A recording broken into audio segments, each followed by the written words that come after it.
The ability to duplicate and reproduce text and image has been vital in both the evolution and development of human intelligence.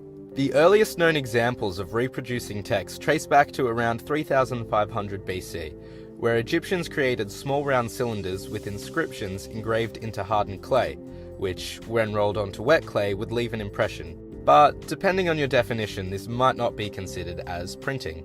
The first known technique for printing was in AD 220, where Chinese monks painted carved wooden blocks with ink and then stamped the design onto textiles and paper. Europe thought this was pretty cool, and jumped on the bandwagon, printing cloth patterns and playing cards. A Chinese inventor expanded on this idea by creating the first movable type system using ceramic blocks that each had a letter protruding from them. He was able to arrange them into whatever combination he needed to print a page. Ink and paper was then placed on top and rubbed against the type.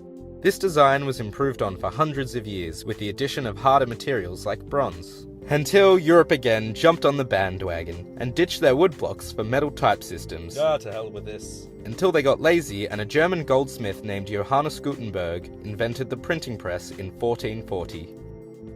This used the same principle as the movable type system, but added hinged boards and a press to squeeze the paper against the ink in one fast movement. The result was a much more accurate and faster way of reproducing work. The lowered cost of producing books revolutionized printing and ushered in a new age of intelligence. Oh, indubitably. This form of printing evolved to allow the reproduction of images as well, by using different methods of etching a design such as mezzotint, which is the process of roughening a metal plate with a small tool with metal teeth on it. Ink sticks to the small scratches on the metal, and the plate is then passed through a printing press. Other methods of etching included the use of acids and chemicals. Flatbed printing was all well and good, but a few people decided it wasn't efficient enough and moved to rotary and cylinder printers, which rolled a plate around a drum. Paper was then fed between the drum and the impression cylinder, which replaced the screw press from Gutenberg's printing press.